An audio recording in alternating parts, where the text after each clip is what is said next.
यहाँ पर जो सवाल दिखाई दे रहा है, यह सवाल आज कह रहा है कि निम्न वर्गीकरण का आधार है।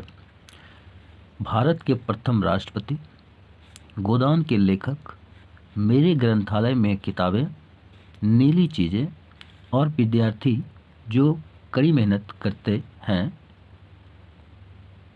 का हमको वर्णन के आधार पर आंसर देना है। देखिए, हमारे पास 4 ऑप्शन है।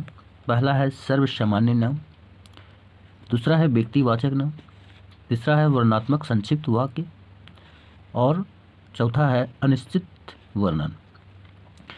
सवाल को समझें और वर्गीकरण का आधार जो है उसके आधार पर हमें इसका आंसर देंगे। देखिए, कहता है भारत के प्रथम राष्ट्रपति कौन है? भारत के प्रथम राष्ट्रपति डॉक्टर राजेंद्र प्रसाद। लेकिन यहाँ राजेंद्र प्रसाद का वर्णन नहीं किया गया है। पूरा जो है उसका इसलिए इतिहास बता दिया है कि भारत के प्रथम राष्ट्रपति कहने से ही पता चल जाता है कि वे बहुत ही सम्मानित व्यक्ति होते हैं। उन्होंने जो कार्य किया है वह बहुत ही सराहनीय है।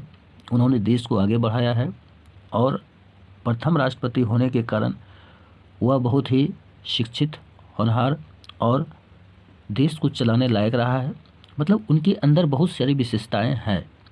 तो यहाँ पर भारत के प्रथम प्रधानमंत्री का जो विशेषता है उसका वर्णन अंदर रूप में छिपा हुआ है। फिर कहता है गोदान के लेखक। गोदान किसने लिखा है? प्रेमचंद्र ने। उसकी जीवनी के बारे में पूरी कहानी इसको देखने के बाद पता चल जाता है कि गोदान जो है किस कठिनाई से उभर करके लोगों के जीवन को बताता है कि किस तरह से लोग जीते थे। और तो उसका जो लेखक है तो उसके बारे में यहाँ पर जो है वर्णन मिलता है। दूसरा है मेरे ग्रंथालय में किताबें। किताबें हैं तो ग्रंथालय में किताबें हैं तो बहुमूल्य किताबें होगी, लोग उनको बहुत चाव से पढ़ते होंगे, या फिर वो सारे किताबें ग्रंथालय में उपलब्ध होगी जिसे लोग पसंद करते हैं या जिस किताब की ज़रूरत लोगों को है। तो मेरे ग्रंथालय में किताबें हैं। नीली चीज़ें, कोई भी चीज़ है नीली है, उसकी विशेषता बता रहा है, नीली है, उसका वर्णन हम नहीं कर पा रहे हैं। और विद्यार्थी जो कड़ी मेहनत करते हैं, तो वैसा विद्यार्थी जो कड़ी मेहनत करते हैं, भीमराव अम्बेडकर का नाम यहाँ पर छिपा हुआ है।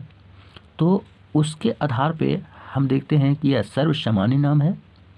सर्वसामान्य कहने का मतलब हुआ कि सब में सामान्य हो गया।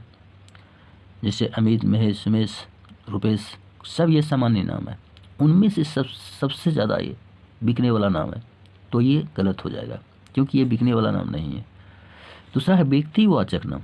अगर व्यक्तिवाचक कह देंगे तो कोई एक विशेष व्यक्ति का नाम हो जाता, जैसे गांधी जी हो जाते, पंडित जवाहरलाल नेहरू हो जाते, डॉक्टर राजेंद्र प्रसाद हो जाते, भीमराव अम्बेडकर हो जाते।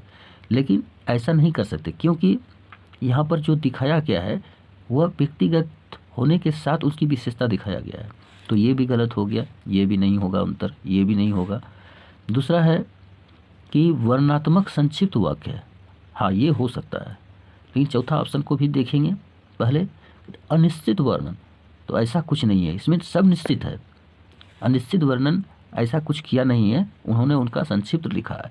जैसे लंबोदर कहेंगे, अर्थात लगा देंगे तो वह गणेश भगवान हो जाएगा जिसका उधर लंबा होता है। उसी तरह से यहाँ छिपा हुआ है। 10 आनंद कहते हैं तो 10 आनंद वाला मतलब रावण हो जाता है। उसी तरह से यहाँ पर जो है उसका संक्षिप्त रूप का वर्णन किया गया है क्योंकि, और इस तरह से हमारा आंसर क्या है, सी नंबर हो जाएगा। तो आप इसे टिक कर देंगे, इसमें कुछ करना नहीं है।